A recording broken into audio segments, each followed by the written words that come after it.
time because I know you're really all here to see and hear Dr. Marianne Wallace. And she's here to speak with you. I did want to tell you that Dr. Marianne Wallace is the director of our Heart Springs Wellness Program, and she focuses a great deal of her energy and attention on trying to bring a holistic approach, so the mind, the body, and all of those things that go together to make us healthy and happy and who we are. She has extensive background in training. She's an internist, and she also has her master's in psychology. And I'm very, very pleased. We get to work together on a lot of projects, so it's always a pleasure for me to have her here, and I hope it'll be a pleasure for you. So thank you, Nancy. Thank you. And I will ditto the mutual pleasure business. Well, thank you so much for being here. I'm just absolutely delighted that you took time away from the surgery and medical aspects of heart disease to listen to what I think is a profoundly important, most essential facet not only of heart disease but of our health and well-being in general. And I'd like to point out a few articles on the back before I get carried away and forget about them. The two articles right on the end there, the one that's purple and the one right next to it that Beth, my lovely massage therapist, is pointing out, I would hope that every one of you take before you leave, because they have interesting and informative facts about how to deal with stress. So I think those are really important handouts. I'd like to give credit to Dr. Andrew Weil for the one on the end, and Linda Galbrick, who's a counselor at HeartSpring, for creating the purple one that this beautiful woman is picking up here. The remainder of the articles on the table are research articles, which I felt to be the main research articles that I reviewed in preparation for this talk. So if any of you have a yen for a bit of a scientific background, or you'd like to see the data that supports everything I'm going to say, the research is right there, and you're very welcome to take those if you want. If not, we'll spare the trees. I also have some brochures about HeartSpring Wellness Center, and I'd like to point out that I'm relatively low tech. What matters about this talk more than anything is that you are able to embody a deeper understanding of the things that I'm going to talk about. So I'm pretty hands-on, and the things that I talk about, we will actually be practicing exercises that will make a difference for you. So I'm low-tech, high body-mind. However, Bob has very kindly agreed to videotape this talk, and because we're ending the talk in an exercise that you might find useful repeating for yourself here and there, this video will be made available to you free of charge if you're here.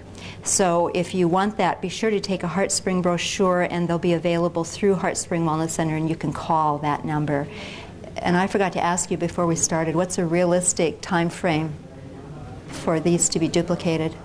4 weeks. All right, so you might wait a month or so before you pound down our door. And don't forget, though, in the meantime, if you want to leave your name with HeartSpring before then, feel free to do that. All right, so I've been asked to talk about stress, relaxation, and mindfulness as it relates to heart disease. And, you know, there was a period of time when the only really research that was being done on this subject was done by Hans Salai et al. Have any of you heard of this work? They talked about the type A personality. Yeah, everybody's heard about that. That became a seminal bit of research that everybody has heard about.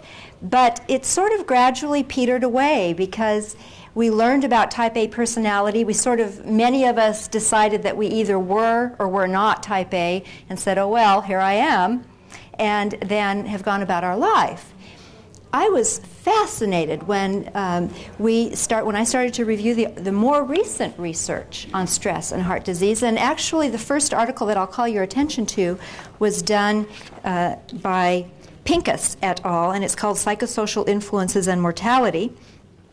And he reviewed one of the most important pieces of research that was done in the mid-'80s that was called the Heart Attack Beta Blocker Trial.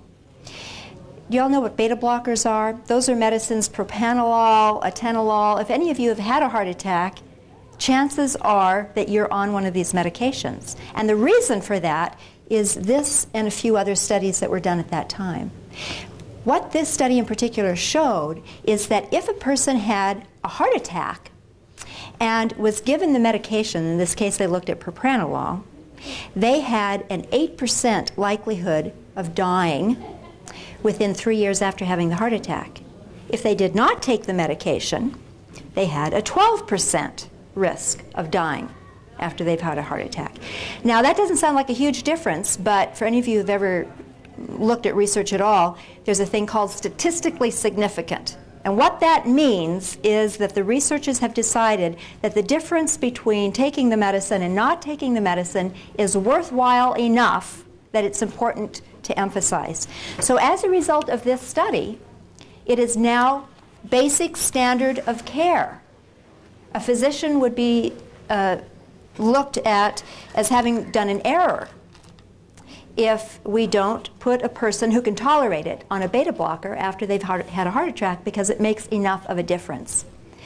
What is absolutely fascinating is that very same study, and there were 3,000 people involved in this study over many different centers, so it was an enormous study. That very same study also looked at two major categories of events. One they called life stresses, and they defined that as recently having had a divorce or a breakup in the family, being in a job you hated, or recently being retired and really missing your job, or some other major traumatic life event that anybody would agree was major trauma. So that was one whole category, life stresses. The other big category they looked at was social isolation.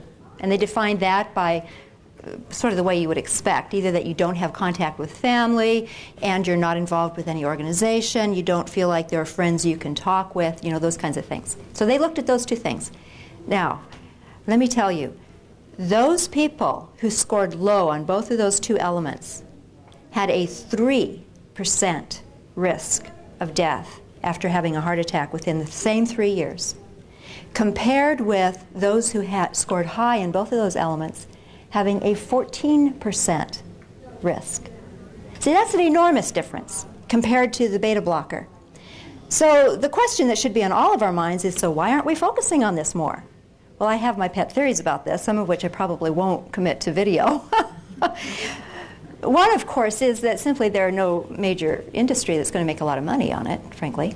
And the other is it's a whole lot easier to take a pill than it is to address life stresses. I mean, one of the thoughts that crossed my mind, frankly, as I read the study is, where in heaven's name did they find enough people who didn't have life stresses to even do the study? So that could leave us all a little bit depressed. You know, it's sort of like, well, great, you know, I'm hosed. If I have stresses, what am I going to do? Well, I'm here to tell you that I'm going to get to the part of the program that tells you there is a way out of this predicament. But in the meantime, I really want to emphasize how incredibly important this is. What it does involve is harder work. You know, it isn't the kind of thing you can go to somebody and be fixed or give a pill to change your biochemistry. It's a whole body of work that means you're going to have to engage in looking at yourself and so on and so forth. There's a second study I really want to emphasize, particularly because it was done on women. And there are, by the way, quite a number of articles, research studies that have been done on men and anger, and showing a clear association between anger and the risk of heart attack in the first place. And I put one article about that, but I particularly wanted to focus on women. And there's a great study done by Pouch and Houston called Hostility, Anger in, and Cardiovascular Reactivity in White Women. Now, what this article looked at were several parameters. They looked at cynical hostility, great word, aggressiveness, antagonism, and anger in. And what they mean by anger in, you know, there was a big deal for a while where we thought that having anger was not the problem so much as repressing the anger. That caused, have you all heard that? Yeah. So that's kind of a notion that's out there. And so they wanted to look at that very specifically. So they were trying to tease apart, well, good grief, all of us have anger. So again, it's got to be a little bit more fine-tuned than that. So they really looked at these different components. And what they found across the board, actually, is the number one thing that made an enormous difference between, and what they looked at was increased blood pressure and or increased heart rate, which is associated with heart ischemia. The number one thing that really made a difference was this thing they're calling cynical hostility. Now, doesn't that just smack right off the bat? I mean, you get this sense, don't you, of a crust around the heart and an attitude of kind of a bit nasty, an inside barb against somebody? Y'all know what I'm talking about, right? That, if we really tease apart this emotion we call anger and try to get out, what is the thing that really seems to make the most difference? That was the number one thing. Well, again, now, you know, we're talking about a big body of work, aren't we? We can recognize that inside. First of all, it's an enormous big deal to recognize we have that emotion, because all of us as women in this relative age group have been trained really big time to have a smile on your face no matter what. Anybody not get that message? All right. So that is fertile ground for this thing called cynical hostility, which is what happens to our anger if we don't admit it's there and it wraps itself around our heart. And that's, in a nutshell, what happens. So those are the two big studies I wanted to talk about that lends a great deal of support to the importance of this subject. The next thing I want to talk about very briefly, because I really want to get into some exercises, is how does this happen? I mean, we're talking about mental emotional states. What in heaven's name does that have to do with this tissue called the heart?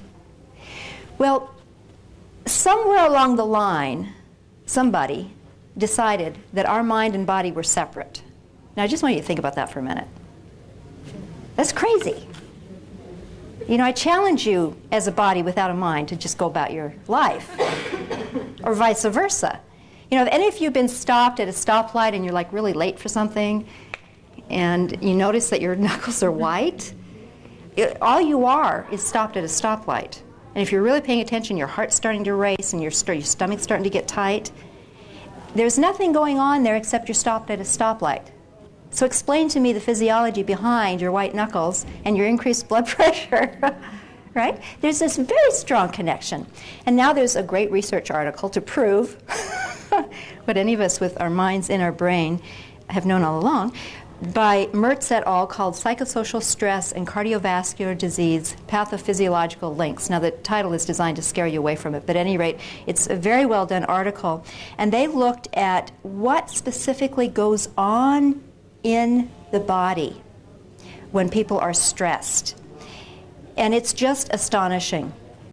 First of all, one of the very most obvious things that I think any of us, it's just sort of commonsensical, is if we have a lot of stress, there's an increased likelihood that we'll be doing behaviors that we already know increase our risk for heart disease, like smoking, eating fatty comfort foods, shooting our lipids up, and feeling stressed, which all by itself increases the catecholamines in the body. Now I'm going to go back again to that beta blocker study. Do you know what the beta blockers do in your body that makes the difference? Okay, a lot of people are shaking their heads no, so I'm going to explain this for a minute. One of the things we know physiologically is that if a heart, okay, I'm going to back up and just do a real basic anatomy lesson. This is important. The heart as a muscle is the only muscle in the body that has to work all the time. Never gets a break. If it does, you're gone. No chance. You can even hold your breath, you know, but your heart has to keep pumping. So as a muscle, it needs a... So when we talk about coronary artery disease, we're talking about those arteries that, you know, when the heart pumps blood through the whole body, it also pumps blood into the arteries that circle back around and feed the heart muscle itself. Those are the coronary arteries. And we don't get by if those coronary arteries get plugged up. So when we talk about atherosclerosis, that's when we have a whole lot of cholesterol and other fatty badness going on in our bloodstream, and it's laying down. And I'll tell you, one of the things that impressed me the most when I cut up the cadaver going through medical school was seeing an atherosclerotic plaque. Have you ever had fried chicken that was sort of over-fried and way too much deep fat, and you press on the skin and the stuff oozes? That's what it looks like in your arteries, ladies, I'll tell you. It's gross. So when they talk about atherosclerotic plaque, think fried chicken inside of your heart. That'll keep you off the fried chicken for a while. I have my ways. So that's the first thing that happens. And then what happens that actually creates a heart attack is when that plaque ruptures, what rushes to the scene are platelets and causes a thrombosis, a clot. So platelets are the thing in your blood that when you cut yourself, it clots up so you don't bleed to death. Well, what happens inside the body is that plaque, which is filled with lipid, the same stuff that is in your cells of the skin. Cholesterol is in your cells of the skin. And the platelets inside of your body freak out and rush to the scene to clot it off. Well, imagine this. You have a heart with a coronary artery that's already getting compromised. The lumen's getting smaller and smaller, and the plaque has a little bit of injury, and all of a sudden you have all the platelets rushing to the scene to clot it off. And that's what happens. It clots off. So you go from a smaller size to sudden, what we call occlusion, sudden shut-off. That is a heart attack. Because all of the heart muscle downstream from that is counting on those nutrients and oxygen goes into instant spasm and pain. That's a heart attack. That is a heart attack. So what is found is that when people are stressed, the thrombosis, the platelets become more coagulable, literally. You can study this in the body, so it increases the likelihood for that clotting to happen.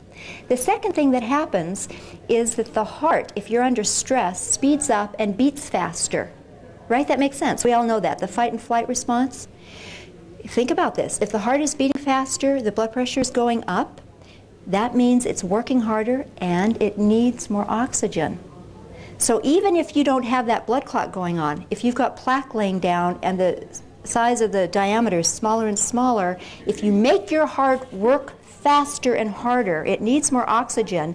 And what was just fine when you're resting, you know, doing nothing but reading a wonderful, juicy novel, suddenly becomes a problem because your heart needs more oxygen than it can get. That's called ischemia. It's called angina. You all have nitroglycerin you carry with you? Well, all right. Never mind that. At any rate, angina is the heart pain that you can have that isn't quite a heart attack, but it means you've stressed your heart a little bit more than what it can tolerate. And so if your heart speeds up or your blood pressure goes up, that causes heart pain. And it can lead to a heart attack as well. The beta blocker goes into the receptor sites. So the question is, why does the heart beat up? Well, if you're stressed, what's pumped out of the brain, so here's the mind-body connection, is adrenaline, norepinephrine, epinephrine, you've heard all these terms. Those are the chemicals from the brain, from the mind, that goes to the heart, telling the heart, speed up, we're in trouble. We need more blood throughout the body. The beta blocker is the drug that goes into those receptor sites in the heart, so those catecholamines from the brain can't talk to the heart anymore. That's why the medicines work. That's why the medicines work. Okay, makes sense. So, but what we're back to is a clear recognition that this whole issue of stress and stress reduction all by itself makes an enormous difference, and the studies have shown if you can get at it at that level, it makes an even bigger difference than being on the medicine. You see, the medicine is doing damage control after the catecholamines are already released, right? So to the extent that we can learn stress reduction techniques, you've got a handle, and by the way, you've not only got a handle on heart health, we're talking about your life in general. I mean, imagine how much better your life in general would be if, in fact, and that leads me to the next study I wanted to point out to you, which is the good news that, yes, these things do make a difference. And this one is done by Blumenthal et al., called Stress Management and Exercise Training in Cardiac Patients with Myocardial Ischemia.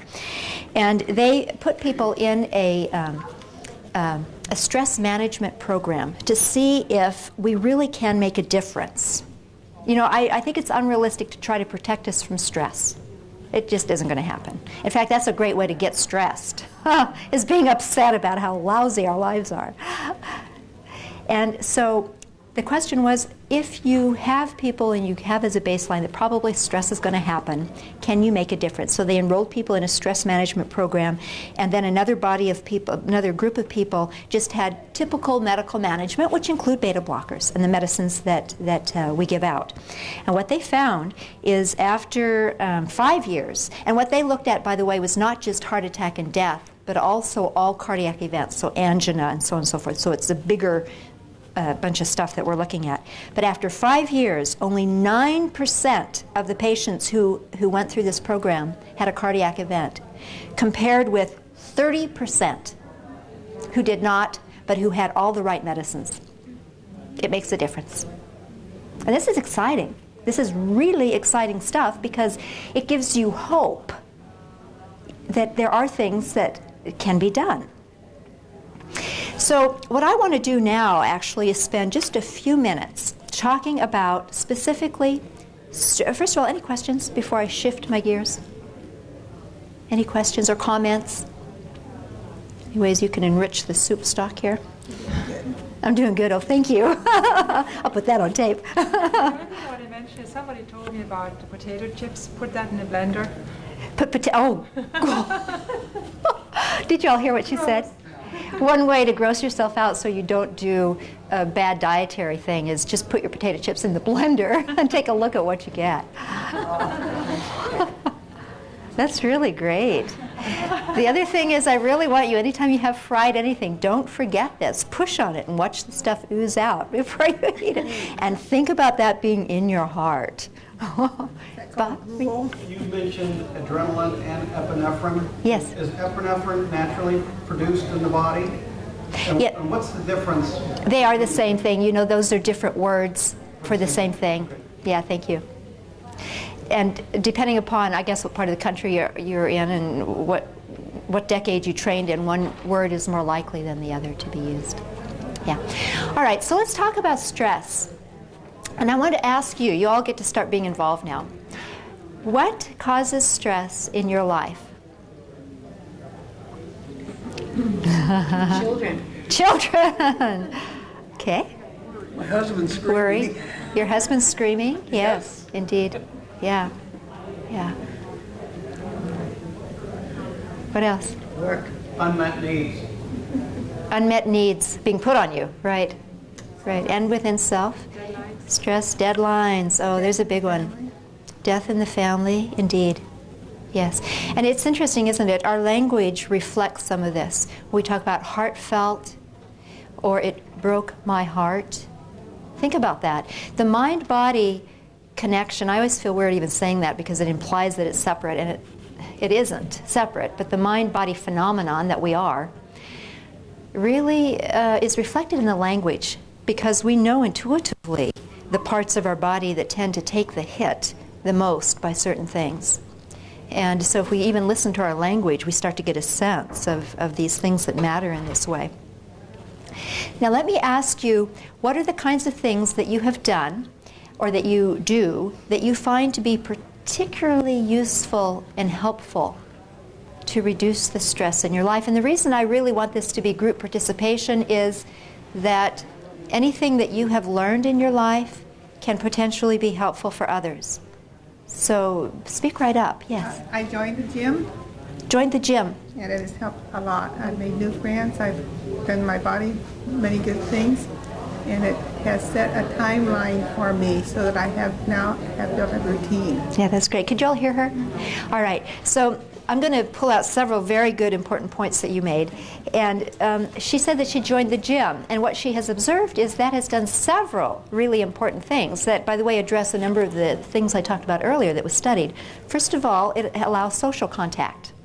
So she's met some really nice people that she has in her life on a routine basis. So the other thing is that it's routine, it's scheduled. So it becomes harder. Anything we make routine, by the way, whether it's potato chips, fried chicken, or exercise, or meditation, as soon as it becomes routine, it becomes harder and harder not to do it. I mean, for crying out loud, if we're going to do addictions, let's do those that we know are helpful, right? So if you have habits, consciously choose the habits you develop. So as soon as you make exercise or meeting beloved people in your life a part of your routine, it makes it easier to do exactly what you ought to be doing to help yourself, your heart, in the first place. And the third obvious important thing is that she's exercising. That last study that I pointed out not only talked about stress reduction, but they looked at exercise, and both of those things make a difference. Just exercise all by itself, because of course what that does is it helps to keep that bloodstream free and flowing and clear, which is what you want in the first place. It also burns off those catecholamines in the body, by the way. So if you're feeling stressed and your adrenaline, keep in mind that what the adrenaline is in the body is not a bad guy. It's there for a reason. And if a tiger were chasing you, you'd be glad you had adrenaline because you can do things that you can't do otherwise. But when you're stuck in a relationship where you're doing the thing we all learned in the 50s, which is smile and put on a pretty face no matter what, and the adrenaline is raging and banging against that mask, oh my, that just rips up the heart. It does, yeah. All right, what else have you found that is helpful? Yes? Walking. And having a friend to talk to.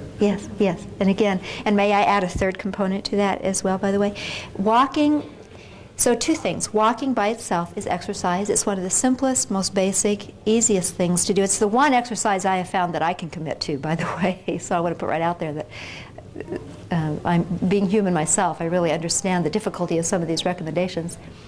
If you do it with a friend, again, you include that social network, and talking out our issues is a helpful thing. Now, I want to be really mindful about this, by the way. You want to be real careful as you're talking about your problems so it doesn't become the sort of support that keeps you in your problems.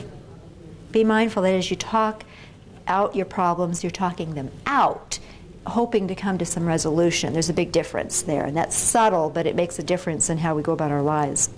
The third thing about walking is, in particular, if you can get out in nature, just getting out in the elements, breathing fresh air, feeling the sunshine or the rain, doesn't even matter. And if you can be in nature, you see, this is a calming influence on the whole body-mind. It's just powerful, very powerful. So that's a very excellent thing. And see how simple these are? This costs nothing. Unless your shoes are so bad you need to buy new shoes. I mean, this is very simple but powerful. What else? Yes? I read a lot, but I will only read things that are really great enjoyment. Really enjoyable quality. Really enjoyable. Good. And same for anything that I watch on TV. If I can't laugh, I don't watch it. Yes, good. So again, several... That limits true. It limits you, is that what you said? TV is such a downer. Yes, it is. So guess what? Turn it on. Push a button and it's off. And I also like to play cards with good friends. Yes, again. It's stressful. So again, several pieces, and I really want to tease these pieces out because what matters more than even the specific exercise are these elements that you're describing, which is that whatever you put in. Now, you know, it's funny, we think about this with food. We're aware that anything that we eat, some of what we eat is nutritious and we absorb in our body, and some isn't, and we let go of it. You know, we have a practice that we engage in on a more or less daily basis. The mind is no different. But I ask you, how many of you consciously have a mental toilet? First of all, be mindful of what you put in your mind. Be mindful. Pay attention. There is no obligation to watch what is being served up on the platter of television. Some of it is horrible. It's designed, let me tell you this, it is specifically designed to get your catecholamines up. It is, because if it doesn't get you a little on the edge of your seat, it won't sell. It's, and television advertising is designed to seduce you into thinking you need. It's designed to create a feeling of need. Oh, I need that. It's designed to do that, for crying out loud. You know, get rid of it. Or choose wisely. The other thing is, because we're in the culture we're in, we cannot escape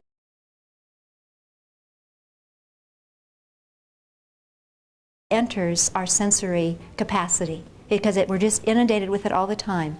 So become conscious of ways that you can set aside time to let go, to shift your mind out of some of the stressful spaces that your mind has been. Talking with a friend is a really wonderful thing. Engaging consciously in mindless or mind joyful activities like playing cards, if that's joyful, or humor. You know, Norman Cousins did a great body of work on humor as the best healer. Y'all heard of that? Humor is the best medicine. And people have cured themselves of cancer, if you believe those studies, just by engaging in humor. Now, I don't recommend that as a medicine, that you should go off all your medicines. I better be very mindful of that. But it certainly makes a difference, because it literally, and we know this now, it literally releases different chemicals from the mind. You know, the big push now for the antidepressants called SSRIs, which are, they boost the serotonin level in the body, like Prozac and Paxil. You've all heard those. Well, you can do that naturally. Serotonin is something your body creates. You know, if you engage in humor or exercise does this, it increases the serotonin level, and laughing, a genuine laugh, by the way, not one of those cynical hostility laughs. Yeah. So these things matter. There's not one thing that has been talked about that costs a penny, except maybe the gym, but you don't have to, you know, join a cheap gym. It pays for itself many times over, though. Yes. The rewards are great. Pays for itself many times over. Excellent. Yes. Uh-huh. How about music? Music, actually, and very good. Thank you for bringing that up. There is a study I haven't talked about that looked at the use of guided imagery and music therapy in the hospital for people who had cardiac surgery. And everything they looked at, complications of the surgery, the amount of time the person had to stay in the hospital, the amount of pain medication needed, the level of anxiety and pain that they rated on the scale, every single thing was reduced significantly by both guided imagery and music therapy. So again, music can rile you up, so just be mindful. You know, Bach compared to Beethoven compared to, you know, whatever, rap, whatever your thing is. You know. The oldie goldies. The oldie goldies, oh I yeah. think sometimes housework does. Yes, well, anything you do, yes. Yeah. Anything that you do, by the way, well, housework by itself, so long as anything that we do. Now, and again, here is so important. It isn't the what we do, it's the mind we wrap around it. Housework, you know, dance with your vacuum. Make it fun. Make it fun. Exactly, yeah. You had your hand. Reading, yes. And somebody else mentioned that, yes. Mm-hmm. Yes. Another plant. Meditation and journaling. Meditation and journaling, yes. Yes, thank you. Yeah. So, how many of you have ever meditated or know what meditation is? I know it is. Good. All right. Good. All right. Have any of you done guided imagery before? Yes. All right. Do you know what guided imagery is? Okay. I'm going to talk about this briefly because I very much want to end doing an exercise and then opening it up for other questions. The kinds of things that, actually let me do another little tangent. The purple sheet that you have goes through a number of ideas, some of which include what you've mentioned as well as additional ideas for what to do to reduce stress. So I encourage you to keep that handy, and if you're at a loss, pull it out and take a look at it, because it gives, no wait a minute, that's the wrong purple sheet. It's on the back there, on the end of the keynote, the end of the table. So look at those. Look at that list. One of the things that we mention on that list is a thing called guided imagery and/or meditation. And study after study after study has shown the profound impact of engaging in these sorts of stress reduction techniques. And what this is a conscious relaxation of the body. And the exercise that I'm going to lead you in today actually is a guided imagery. And one of the things that I'm going to be inserting into the guided imagery is a method to help to release any deep inside anger that you might be carrying. So what I plan to share with you today is potentially very, very powerful. And because the question that comes up to us, of course, is, okay, if we become aware of this sensation, then what do we do with it? And we've had some wonderful ideas. it is also possible to sit and consciously begin to relax the body-mind. And if you learn to do that, then you too could stand up here giving a talk.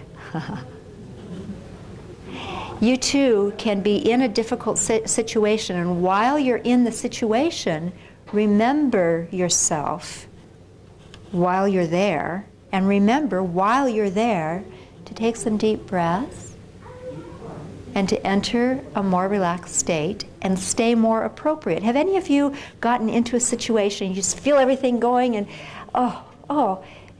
but by then it's, it's, yeah. When I was working, the doctor was chewing me out one day.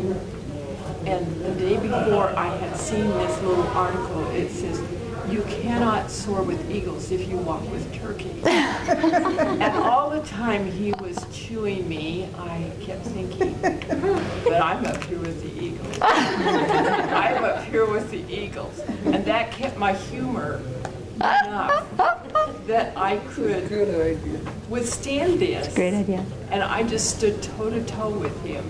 That's great. And when we finished, the nurse says, "Wow, Marilyn, you really did something there." That's great. Chewed by this same guy at one time or another. Thank you for sharing that. That's really, really great. And do you know that was a form of imagery, because what we can do is, regardless of where we are, we can watch what's going on in our mind. That's mindfulness. When we talk about mindfulness, well, what in heaven's name is that? That's paying attention not only to what's going on out here, but what's going on inside. And when you develop that capacity, you have a power that far surpasses any event that you're in. Pure and simple.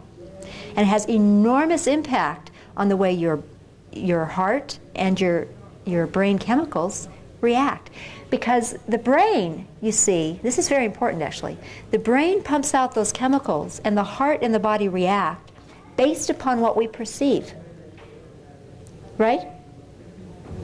So if you have 10 people all lined up around exactly the same event, every one of them will have a different description of what's going on, and if you measured what's going on inside of their body, what you would perceive has nothing to do with what's going on. It has everything to do with what they say they see is going on. That's very powerful, incredibly powerful. Yes? Years ago, I was going through a very stressful time, and I took a class on stress. And the instructor said, remember, they're all people that get up in the morning and put their shoes and socks on just like you do. Nice. They all have their jobs that they're trying to do. So when someone put a cloak on, they become a different person. But down deep inside, they're just people. Beautiful. Just people. Did y'all hear that? Mm-hmm. Yeah. And that is beautiful. That actually is very similar to the exercise we're going to be doing. So I'll use that as a segue. Okay. Now, what I'll encourage you to do, first of all, I want to reassure you that this is not a form of hypnosis whereby you will walk out of here doing funny things. It may, though, have an impact inside of your body and mind to do a deep relaxation and allow you to have an experience in your body that lowers your blood pressure and reduces your heart rate. And most of all, I want you to really have this experience of the sensation of this so that you really know inside of your body what is possible. So, first of all, I would just ask that if anything that you're wearing or having on your lap is troublesome, take it off. Your glasses bother you, take them off, and let yourself get comfortable in your chair. Uncross your legs. If your shoes are tight, take them off. If your feet stink, your neighbor can move over.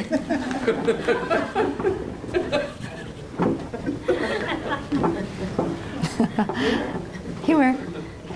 All right. Okay, now close your eyes and just really allow yourself to sink back down into the chair, allowing every breath that comes in to go in as deeply as you can, and allow every breath that goes out to sink you down a little deeper in the chair. become aware that the chair is supporting you. And you can let your full body weight now just sink down into the chair.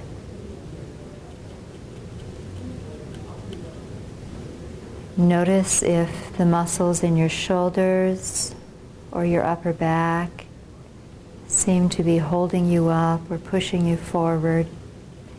And give permission inside to let those muscles unwind a little bit and just relax back.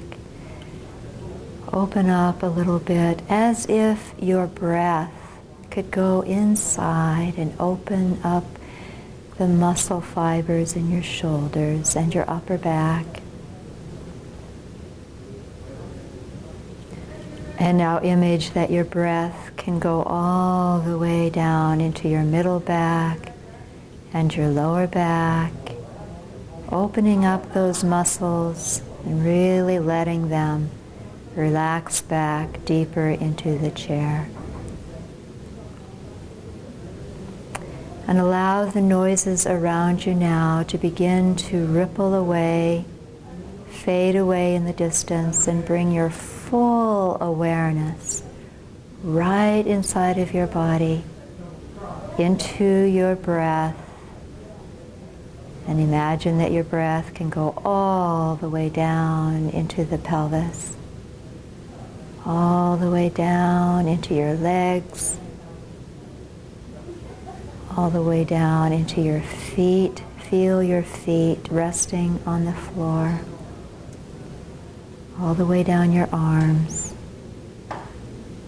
And just allow every breath in to come in a little more deeply, and every breath out to let you sink down a little deeper into your chair.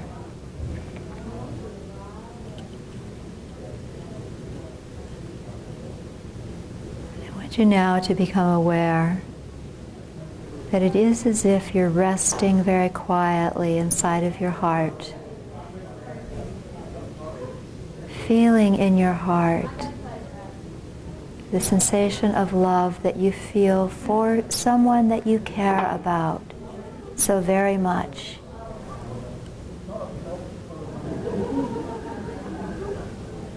Imagine that person is standing right in front of you, and you can feel your heart open with caring, loving kindness towards this person.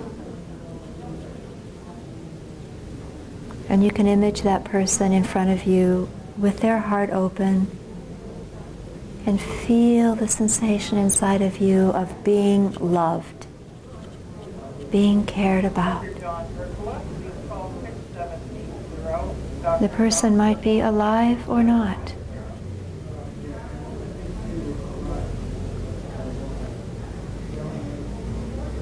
And allow that sensation now to go through your whole body with your breath. Any tears that come up, let them come. Let your throat relax. And just let your heart be open.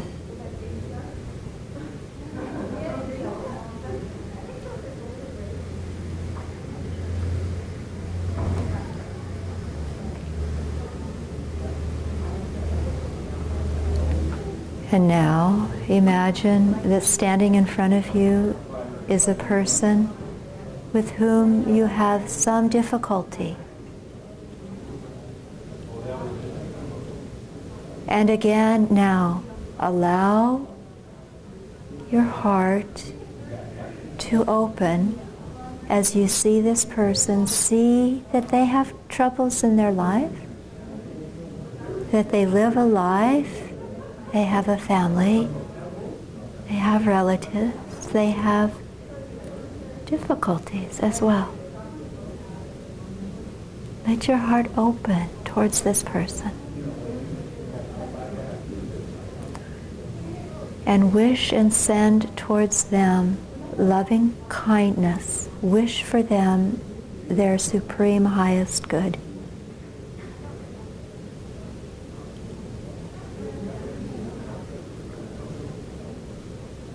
And again, see the heart of that person open.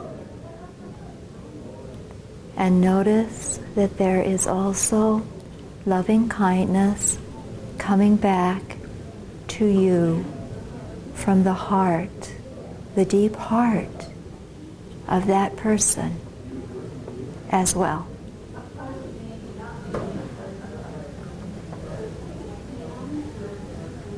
And let that in. Let that in.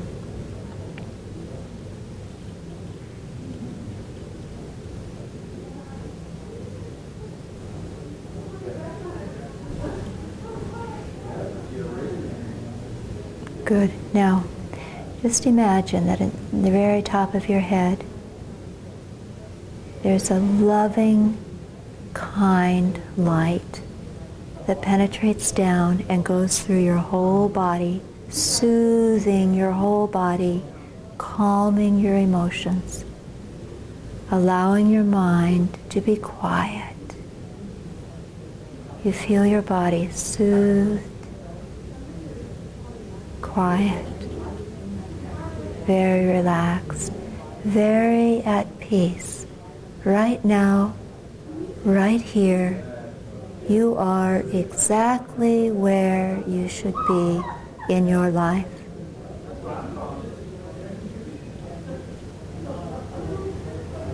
And one more deep breath in, feeling it all the way down to your feet. And then as you feel ready, open your eyes and try to stay in this awareness now inside of your body. Try to stay in this awareness in your body as you open your eyes.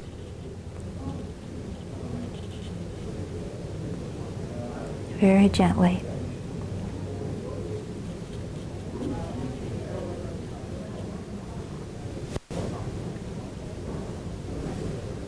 Good. Good.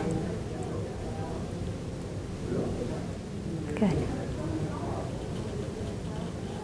How was that? Most of you have never done that. Yeah, yeah, good. You're so very welcome. Yeah, good. You too can do, that was 5 minutes. Is that amazing? Is that amazing? Oh, good, you're hooked. Do this every day. Now the tape is free, you know. Yes, well, you're very welcome. Yes, you're very welcome. I think we're right on the little past where we were to be. So there time for questions? Yeah, time for questions if you have any. I'll hang around for about 5 minutes if you want. Good, thank you very much.